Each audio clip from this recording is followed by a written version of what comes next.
Hello everyone, सभी को नमस्ते। जय हिंद, जय भारत। कैसे हैं आप सब लोग? आई होप आप सभी अच्छे होंगे, मस्त होंगे और अपने अपनी पढ़ाई के अंदर व्यस्त होंगे। आज हम बात करेंगे कुरुक्षेत्र डिस्ट्रिक्ट के बारे में और हम देखेंगे कि क्या क्या इम्पोर्टेंट फैक्ट है जो कि हमारे एग्जाम के हिसाब से इम्पोर्टेंट है। चलिए फिर स्टार्ट करते हैं कुरुक्षेत्र डिस्ट्रिक्ट के बारे में। तो सबसे पहले हम देखेंगे कि कुरुक्षेत्र जिला कब बना था। तो 23 जनवरी 1973 को ये करनाल से अलग होकर कुरुक्षेत्र डिस्ट्रिक्ट बना था। कब? 23 जनवरी 1973 को। अगर इसके एरिया की बात की जाती है तो 1530 वर्ग किलोमीटर एट प्रेजेंट इसका एरिया है। अगर पॉपुलेशन आपसे पूछ ली जाती है तो कुरुक्षेत्र जिले की पॉपुलेशन 10 लाख से कम है। कितनी? 10 लाख से कम। और कुरुक्षेत्र के अंदर विधानसभा क्षेत्र कितने हैं? टोटल विधानसभा क्षेत्र 4 हैं। पूरे हरियाणा के अंदर कितने हैं? 90 विधानसभा क्षेत्र हैं। और 90 में से रिजर्व पूछ लिया जाए तो कितने हैं? 17 रिजर्व हैं। और हम कुरुक्षेत्र की बात करें तो कुरुक्षेत्र में कितने विधानसभा क्षेत्र हैं? 4। 4 में से कौन कौन से हैं? सबसे पहले थानेसर, शाहबाद, पेवा, लाडवा। और इन चारों में से जो शाहबाद है वो यहाँ की रिजर्व सीट है। कौन कौन से हैं? थानेसर, शाहबाद, पेवा और लाडवा। दो इंपॉर्टेंट है, ध्यान रख लेना कि पेवा से कौन है? संदीप सिंह, जो कि एट प्रेजेंट राज्य खेल मंत्री हैं। और थानेसर से अगर आपसे पूछ ले जाए तो सुभाष सुधा जी हैं, जो कि वर्तमान में हरियाणा शुगर फेड के चेयरमैन हैं। नेक्स्ट बात करते हैं कि हरियाणा के अंदर कितनी तहसील हैं? 3 तहसील हैं, थानेसर, शाहबाद और पेवा। उप तहसील पूछी जाए तो भी 3 है, इस्माइलाबाद, लाडवा और बबैन। नेक्स्ट बात करते हैं कि यहाँ के पुराना नाम की। इसको धर्म क्षेत्र के नाम से भी जाना जाता है क्योंकि यहाँ पे मंदिरों के कारण तो नहीं कह सकते, क्योंकि जहाँ पे मंदिर ज़्यादा हैं तो उसको छोटे काशी के नाम से हमने पढ़ा था भिवानी डिस्ट्रिक्ट के अंदर। लेकिन एक मंदिरों की सभ्यता से अगर बात करें तो वहाँ पे एक धर्म का ऑटोमेटिक सिंबल अपने दिल के अंदर ऑटोमेटिक आ जाता है। जैसे अपने घर के अंदर अगर कोई मंदिर है तो हम वहाँ जाने से पहले अपने चप्पल जूते हैं वो ऑटोमेटिक ही निकल जाते हैं। अगर वो स्थान अगर हमने चेंज कर दिया तो वहाँ पे अगर हम दोबारा जाएंगे तो वहाँ पे पहले वाली मतलब इतनी फीलिंग नहीं रहेगी जो कि पहले थी। इसलिए कि धर्म से जुड़ा हुआ जो क्षेत्र है ना उसको कुरुक्षेत्र बोलते हैं। और जितने भी आगे हम देखेंगे इसके बारे में क्या क्या बातें रही हैं। तो नेक्स्ट बात करते हैं कि इसको एक तो धर्म क्षेत्र के नाम से जाना जाता है। नेक्स्ट इसको शरणावर्त भी कहा जाता है, श्रीकंठ जनपद भी कहा जाता है। जो श्रीकंठ जनपद है ना ये नागवंश के शासकों द्वारा नाम दिया गया था इसको। कब? जो 9वीं शताब्दी के अंदर। और जो श्रीकंठ जनपद था ना वो राजधानी थी किसकी? थानेसर की राजधानी होती थी वर्धन काल के अंदर। जब हर्षवर्धन का टाइम था 7वीं शताब्दी के अंदर, उस समय श्रीकंठ जनपद थी वो कैपिटल होती थी किसकी? थानेसर की कैपिटल होती थी। नेक्स्ट अगर हम इसके उपनाम की बात करते हैं तो इसको वैदिक सभ्यता का पालना भी कहा जाता है। धर्म नगरी हमने पुराने नाम के अंदर ही पढ़ ली। इसको धार्मिक नगरी या फिर धर्म की नगरी के नाम से भी जाना जाता है। सिटी ऑफ पार्क्स भी कहते हैं इसको क्योंकि यहाँ पे 3 पार्क हैं, हर्षवर्धन पार्क, तपोवन पार्क और पुरुषोत्तम पार्क। काफ़ी इंपॉर्टेंट है, एग्जाम के हिसाब से पूछे जाते हैं कि हर्षवर्धन पार्क कहाँ पे है या फिर तपोवन पार्क कहाँ पे है या फिर पुरुषोत्तम पार्क कहाँ पे है। तो आप बता सकते हैं कि कुरुक्षेत्र में है। कुरुक्षेत्र को ही सिटी ऑफ पार्क्स बोला जाता है। नेक्स्ट इसको 360 तीर्थों का संगम भी कहा जाता है किसको? कुरुक्षेत्र को। नेक्स्ट यहाँ पे उद्योग की बात करते हैं तो यहाँ पे एक शुगर मिल है जो कि शाहबाद के अंदर है। एग्जाम में इसकी जो ईयर है वो पूछी जाती है कि इसकी स्थापना कब हुई थी। 1984-85 में इसकी स्थापना हुई थी। काफ़ी बार एग्जाम में पूछे गए हैं तो आप ध्यान रख लेना कि 1985 या 84 में इसकी स्थापना हुई थी। किसकी? जो शाहबाद के अंदर शुगर मिल या चीनी मिल जो भी है उसकी स्थापना। नेक्स्ट यहाँ पर एजुकेशन की बात करते हैं तो सबसे पहले कुरुक्षेत्र यूनिवर्सिटी की बात करेंगे। और कुरुक्षेत्र यूनिवर्सिटी है ना वो हरियाणा की ही पहली यूनिवर्सिटी है। 1956 के अंदर इसकी स्थापना हुई थी और वो भी संस्कृत डिपार्टमेंट के साथ में स्थापना हुई थी। उस समय इसका जो उद्घाटन था ना वो उद्घाटन किया था डॉक्टर राजेंद्र प्रसाद ने।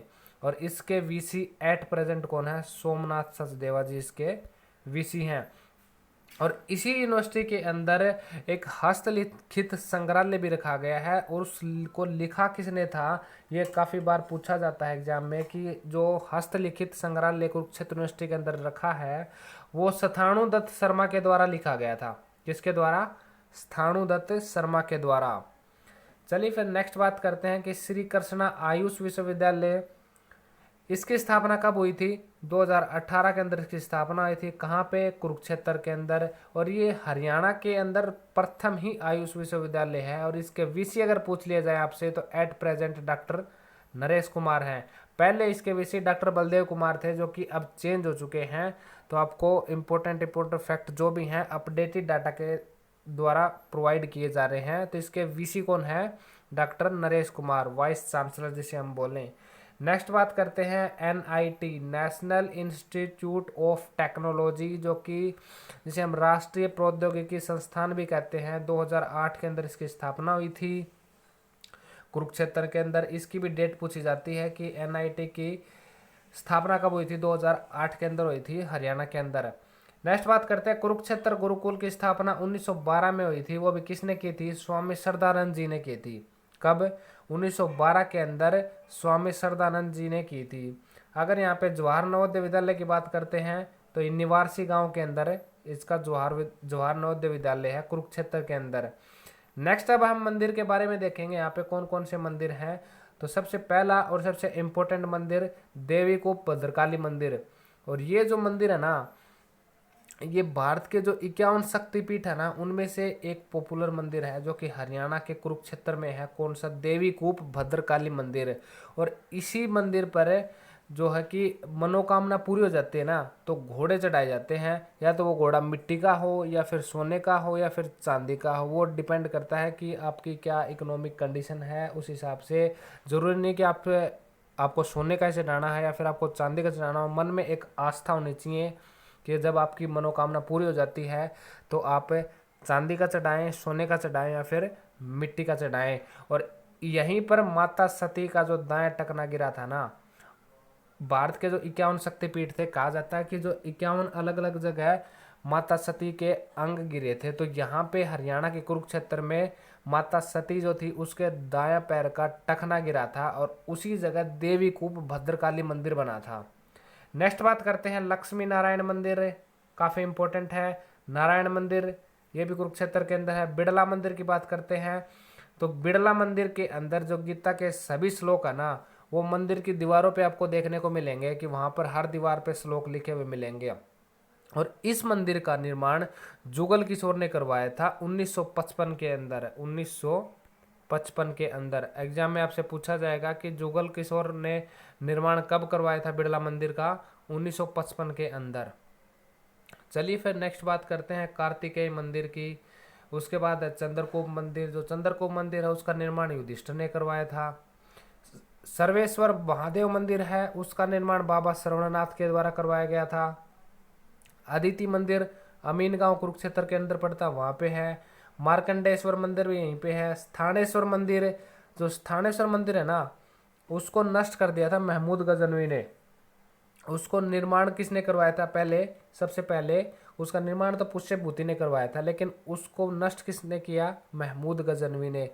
पुष्यभूति 7वीं शताब्दी से पहले उसका निर्माण हो चुका था। उसके बाद में जब गजनी का आक्रमण या फिर अटैक होता है, वहाँ से जो महमूद गजनवी आते हैं तो उसने उस मंदिर को नष्ट करवा दिया था। नष्ट होने के बाद में उसका पुनः निर्माण की बात करते हैं तो सदाशिवराव भाऊ ने स्थानेश्वर मंदिर, जो कि आज थानेश्वर के अंदर है, वहाँ पे इसका पुनः निर्माण करवाया था। काफ़ी ही ज़्यादा इम्पोर्टेंट है, एचएसएससी के अंदर बार बार पूछा गया है कि स्थानेश्वर मंदिर का पुनः निर्माण किसने करवाया था? तो सदाशिवराव भाऊ ने करवाया था। और ये जो मंदिर है ना ये महादेव को समर्पित है। महादेव भगवान का मंदिर है। किसका? महादेव का। चलिए फिर नेक्स्ट बात कर, एक मंदिर और है यहाँ पे दुख भंजनेश्वर मंदिर। नेक्स्ट अगर मेले की बात करते हैं तो यहाँ पे 3 मेले ध्यान रखना आप। सूर्य ग्रहण का मेला जो कि अमावस्या के दिन लगता है, मारकंडा का मेला शाबाद में लगता है, और पेवा का मेला जो है वो जो कि पितर होते हैं ना उनके श्राद्ध के लिए प्रसिद्ध है। कौन सा? पेवा का जो मेला। सूर्य ग्रहण का मेला अमावस्या के दिन, मारकंडा का मेला शाहबाद के अंदर लगता है, और जो पेवा का मेला है ना वो पितरों के श्राद्ध हेतु प्रसिद्ध है। नेक्स्ट फिर गुरुद्वारों के बारे में बात करते हैं हम। यहाँ पे कौन कौन से गुरुद्वारे हैं? छठी पातशाही गुरुद्वारा जो कि गुरु हरगोविंद को समर्पित है। और जो गुरु हरगोविंद थे वो कौन से गुरु थे? गुरु थे इनके 6th नंबर के गुरु थे, और इसी को सच्चा बादशाह कहा जाता है। देखो मैंने यहाँ पे लिख भी रखा है कि जो छठी पातशाह गुरुद्वारा नाम से पता चल रहा है कि छठे को समर्पित है, नौवे वाला नौवे को समर्पित था। अब पूछेंगे नौवा कौन था, तो गुरु तेग बहादुर थे, वो नौवे गुरु थे। राजघाट गुरुद्वारा गुरु गोविंद सिंह को समर्पित था। नेक्स्ट बात करते हैं धार्मिक पर्यटन स्थल यहाँ पे कौन कौन से हैं। प्राची तीर्थ, जो प्राची तीर्थ थी, यहाँ से भीष्म पितामह द्वारा स्नान करके पाप धोए गए थे, और उसी को हम प्राची तीर्थ बोलते हैं कि किसके, भीष्म पितामह द्वारा यहाँ स्नान करके पाप धोए गए थे। वो जगह कौन सी है, प्राची तीर्थ। कहाँ पे, कुरुक्षेत्र के अंदर है। और नरकातारी तीर्थ या बाणगंगा तीर्थ की बात करते हैं तो अर्जुन ने धरती में बाण चलाकर भीष्म पितामह के लिए पानी पीने के लिए धारा निकाली थी। कि कहा जाता कि एक बार भीष्म पितामह ने जब उनको प्यास लगी तो उन्होंने अर्जुन से कहा था कि मेरे को प्यास लगी, मेरे को पानी पीना। तो उस समय अर्जुन ने अपना बाण उठाया और धरती में उसको चला दिया। और वो जगह कौन सी थी, नरकातारी तीर्थ या फिर बाणगंगा तीर्थ उसका नाम हो गया। और वहाँ से पानी की धारा निकाल दी थी, किसके लिए, भीष्म पितामह जी के लिए। चलिए फिर नेक्स्ट बात करते हैं गौड़ीय मठ। ये जो गौड़ीय मठ है, ये बंगाली साधुओं द्वारा यहाँ हरे कृष्णा कीर्तन किया जाता है, उस चीज़ के लिए फेमस है। कौन सा, गौड़ीय मठ। नेक्स्ट बात करते हैं वाल्मीकि आश्रम। जो ये वाल्मीकि आश्रम है, यहाँ पे लक्ष्मण दास गिरी महाराज द्वारा जीवित समाधि ली गई थी। यहीं पर है, कहाँ पे, वाल्मीकि आश्रम द्वारा। किसके द्वारा जीवित समाधि ली गई थी, लक्ष्मण दास गिरी महाराज के द्वारा। भीम गोडा तीर्थ है, कहा जाता है कि भीम ने यहाँ पे गोडा मार के पानी निकालने का काम किया था। कहाँ पे, भीम गोडा तीर्थ, उसी जगह को नाम दे दिया गया। फिर नेक्स्ट बात करते हैं कामोदा तीर्थ की। यहाँ पर द्रौपदी ने रसोई लगाई थी, किन के लिए लगाई थी, पांडवों के लिए लगाई थी। कहाँ पे, कामोदा तीर्थ बोला गया उसको। अगर ज्योतिषर तीर्थ की बात करते हैं तो ज्योतिषर तीर्थ पर भगवान श्री कृष्ण द्वारा अर्जुन को गीता का उपदेश दिया गया था, बरगद के पेड़ के नीचे। और उसी के नीचे जो पक्का चबूतरा था ना, उसका निर्माण किसने करवाया था, काफी बार पूछा जाता है ये। तो राजा दरभंगा जो थे, उसने पक्के चबूतरे का निर्माण करवाया था उसी बरगद के पेड़ के नीचे। और उसी के नीचे भगवान श्री कृष्ण ने अर्जुन को गीता का उपदेश दिया था। कहाँ पे, ज्योतिषर तीर्थ पे। नेक्स्ट बात करते हैं अब ब्रह्म सरोवर का। यहाँ से एक question Haryana police sub inspector के अंदर पूछा गया था, मैं आपको बताऊंगा कि जो ब्रह्म सरोवर है, इसका वर्णन हमें किस किताब में मिलता है। किताब उल हिंद में मिलता है, यही पूछा गया था। और ये किताब किसकी है, अगर आपसे पूछ लिया जाए तो आप बताएंगे कि ये किताब अल बरूनी की है। और जो ये ब्रह्म सरोवर है, इसकी खुदाई हुई थी ना, उससे पहले इसको आदि रूपा कहा जाता था, इसकी खुदाई से पहले। और ये जो ब्रह्म सरोवर है, भगवान ब्रह्मा को समर्पित है। और ये जो ब्रह्म सरोवर है, एशिया का ही सबसे बड़ा पक्की ईंटों का बना कृत्रिम आर्टिफिशियल सरोवर है। सबसे पहले इसकी खुदाई आर्यवंशी कुर्वों ने की थी, उसी समय इसको आदि रूपा कहा जाता था। और इसकी पुनः खुदाई, दोबारा खुदाई की बात करें तो थानेसर के एक जिलाधीश थे, कौन, लरकीन के द्वारा इसकी खुदाई की गई थी। वर्तमान में इसको स्वरूप देने का श्रेय किसको जाना जाता है, गुलजारी लाल नंदा जी को इसका श्रेय जाता है। और गुलजारी लाल नंदा ने ही कुरुक्षेत्र विकास बोर्ड की स्थापना की थी। कब की थी, 1968 के अंदर। डेट ध्यान रख, ईयर ध्यान रख लेना, काफी बार पूछा गया क्वेश्चन, रिपीटेड क्वेश्चन है कि कुरुक्षेत्र विकास बोर्ड की स्थापना कब की गई थी और किसके द्वारा की गई थी। तो 1968 के अंदर गुलजारी लाल नंदा के द्वारा इसकी स्थापना की गई थी। और इसके अध्यक्ष हमेशा ध्यान रखना कौन होंगे, गवर्नर होंगे उस स्टेट के। और इसके जो उपाध्यक्ष होंगे वो सीएम होंगे। सन्निहित सरोवर की बात करते हैं तो 7 पवित्र सरस्वती नदियों का संगम जो है वो सन्निहित सरोवर कहलाता है। और ये जो सन्निहित सरोवर है, ये भगवान विष्णु को समर्पित है। यहाँ स्नान करने से भटकती आत्माओं को मुक्ति मिलती है। सबसे खास बात सन्निहित सरोवर की यही है। नेक्स्ट बात करते हैं बाबा काली कमले वाले का डेरा। इसका निर्माण जो है ना वो विशुद्धानंद जी महाराज के द्वारा किया गया था। कहाँ पे, कुरुक्षेत्र के अंदर। बाबा काली कमले वाले का डेरा का निर्माण विशुद्धानंद जी महाराज के द्वारा किया गया था। कहाँ पे, कुरुक्षेत्र के अंदर। अब हम यहाँ पे कुछ पर्यटन स्थलों के बारे में देखेंगे। उनमें से सबसे पहला और सबसे इम्पोर्टेंट ही है, जो कि HSSC के अंदर काफ़ी बार पूछा गया है, कि शेख चिल्ली का मकबरा है वो कहाँ पे है। तो शेख चिल्ली का मकबरा कुरुक्षेत्र के अंदर है। उसके निर्माण की अगर आपसे पूछ ली जाती है तो उसका निर्माण दारा सिकों ने उसका निर्माण करवाया था। और ये जो है शाहजहां दारा सिकों के धर्मगुरु थे, कौन थे, शेख चिल्ली। और इससे ताजमहल का, इसको ना जो शेख चिली का मकबरा है, इसको कंपेयर किया गया है किससे, ताजमहल से। और किसने किया था, डेविस राय ने। और उसने क्या कहा था कि सेकंड सबसे सुंदर ये शेख चिली का मकबरा है, किसके बाद में, ताजमहल के बाद में। कौन सा, शेख चिली का मकबरा। नेक्स्ट बात करते हैं, कर्ण का टीला यहीं कुरुक्षेत्र के अंदर है। हर्ष का टीला, मिर्जापुर का टीला और भगवानपुर का टीला, ये सारे के सारे टीले जितने हैं वो ध्यान रख लेना। नेक्स्ट बात करते हैं कि कल्पना चावला तारामंडल जो कि 2007 के अंदर राष्ट्र को समर्पित कर दिया गया था, कहाँ पे है, कुरुक्षेत्र के अंदर है। पैनोरमा के अंदर यहाँ पर भगवान भगवान नहीं, जो कि महाभारत युद्ध को वैज्ञानिक दृष्टिकोण से दिखाने की कोशिश की है। यहाँ पे एक 3D टाइप में एक जो कि फिल्म टाइप में एक जो महाभारत हुई थी उसको रिप्रेजेंट करने का केंद्र दिखाया गया है। कहाँ पे, पैनोरमा के अंदर के अंदर। और पैनोरमा के अंदर कहाँ पे है, कुरुक्षेत्र के अंदर। नेक्स्ट बात करते हैं श्री कृष्ण संग्रहालय। जो श्री कृष्ण संग्रहालय है ये हरियाणा का सबसे बड़ा संग्रहालय या फिर जिसे हम म्यूजियम बोलते हैं, वो भी कुरुक्षेत्र के अंदर है। नेक्स्ट बात करते हैं गुलजारी लाल नंदा संग्रहालय, कुरुक्षेत्र के अंदर है। ये प्रथम व एकमात्र व्यक्ति संग्रहालय है, कहाँ पे, कुरुक्षेत्र के अंदर। धरोहर संग्रहालय, यहाँ पे कुछ धरोहर वस्तुएं रखी हुई हैं।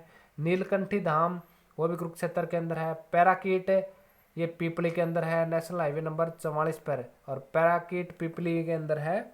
और जब इस यहीं पे एक चिड़ियाघर भी है जो कि पीपली के अंदर है। मैंने आपको बताया था कि हरियाणा के अंदर 3 लघु चिड़ियाघर हैं। सबसे बड़ा तो कहाँ पे है, रोहतक के अंदर है। सबसे छोटा है वो भिवानी के अंदर है। और एक जो बच गया वो कुरुक्षेत्र के अंदर है। कुरुक्षेत्र में भी अगर आपसे पूछ लिया जाए तो कहाँ पे, पीपली के अंदर। नेक्स्ट हम पेवा के बारे में देखते हैं कि पेवा का पुराना नाम क्या था, प्रथुदक। और जो पेवा है ना वो पितरों के श्राद्ध के लिए काफ़ी इम्पोर्टेंट है। और पेवा को ही हरियाणा का गया कहते हैं। क्यों कहते हैं, क्योंकि यहाँ पे पितरों के श्राद्ध के लिए फेमस है, उस चीज़ के लिए हम हरियाणा का गया कहते हैं। और प्राचीन समय में पेवा जो था ना वो घोड़ों का व्यापार होता था यहाँ पे। और यहीं पे सरस्वती महोत्सव का समापन भी होता है, कहाँ पे, पेवा के अंदर आई थिंक। और उसका जो उद्घाटन है वो यमुनानगर से स्टार्टिंग होती है और उसका जो समापन का प्रोग्राम होता है वो पेवा से होता है। और पेवा के अंदर ही पंचमुखी शिव भगवान की प्रतिमा रखी हुई है। और मिहिर बोझ एवं महेंद्रपाल को 2 अभिलेख मिले हैं यहीं से, कहाँ से, पेवा से।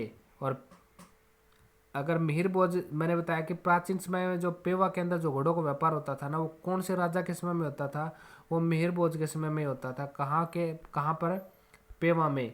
नेक्स्ट बात करते हैं थानेसर के बारे में। तो थानेसर का जो पुराना नाम था वो थानेश्वर था, या फिर इसको थूण भी या बोला जाता है, फिर थूणा भी बोला जाता है। जो थानेश्वर था ना वो वर्धन वंश की राजधानी थी। और वर्धन वंश के टाइम पर ही इस जमीन को श्रीकंठ जनपद बोला जाता था, जो कि हमने स्टार्टिंग में पढ़ा कि नागवंश के समय में श्रीकंठ जनपद कहा गया था, वर्धन वंश के समय में।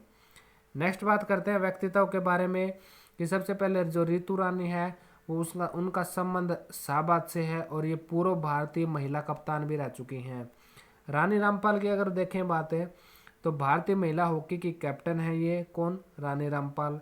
संदीप सिंह की बात करें तो फ्लिकर सिंह के नाम से जाना जाता है इनको। और इन्हीं के ऊपर एक फिल्म बनी थी जिनका नाम था सूरमा। और इसके अंदर जो किरदार निभाया था ना वो दिलजीत दोसांझ ने किरदार निभाया था, किस फिल्म में, सूरमा के अंदर। नेक्स्ट बात करते हैं नवतोज कौर के बारे में। इनका संबंध भी हॉकी से है, कहाँ से, शाहबाद से। और शाहबाद को ही हॉकी का गढ़ बोला जाता है क्योंकि मोस्टली प्लेयर हैं वो हॉकी के शाहबाद से आपको देखने को मिलेंगे। नेक्स्ट बात करते हैं अमनदीप के बारे में। और अमनदीप को ही स्टील मैन ऑफ हरियाणा कहा जाता है। नेक्स्ट बात करते हैं कैलाश सैनी, प्रतापगढ़ गांव से है, कुरुक्षेत्र से ये। और कुरुक्षेत्र से लोकसभा सांसद चुनी गई थी ये अब की बार, कौन, कैलाश सैनी जी। रोहित सरदाना जी की बारे में बात करें तो ये एक न्यूज़ एंकर थे जिनकी कोविड-19 के चलते इनकी डेथ हो गई। ये न्यूज़ एंकर थे, कहाँ से संबंध इनका, कुरुक्षेत्र से इनका संबंध है। अब जो इम्पोर्टेंट पॉइंट बच गए कुरुक्षेत्र के अंदर उन्हें देखते हैं। चलिए फिर बात करते हैं कि आर्यवंशी कुरुओं ने सबसे पहले यहाँ पर 48 कोस भूमि के जो कृषि के उद्देश्य से स्वयं अपने हाथों से खोदने का काम किया था, उसी भूमि को हम क्या, कुरुक्षेत्र कहते हैं।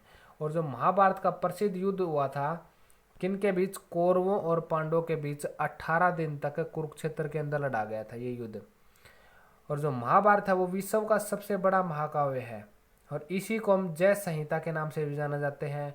और इसे ही किसे महाभारत को ही पंचम वेद की संज्ञा भी दी जाती है। किसको? महाभारत को।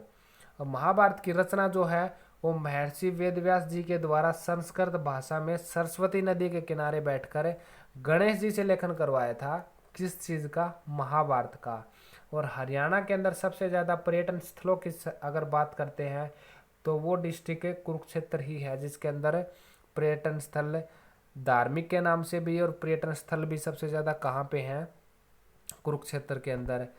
नेक्स्ट बात करते हैं 2012 में कुरुक्षेत्र में मांस और शराब की बिक्री धार्मिक स्थलों के आसपास बंद कर दी गई थी। काफ़ी इम्पोर्टेंट भी है और ये चीज़ें ज़रूरी भी हैं कि जो धार्मिक स्थल होते हैं उसके आसपास ये चीज़ें नहीं हो तो उतना ही अच्छा होता है। इन चीज़ों पर कब रोक लगाया गया था? 2012 के अंदर।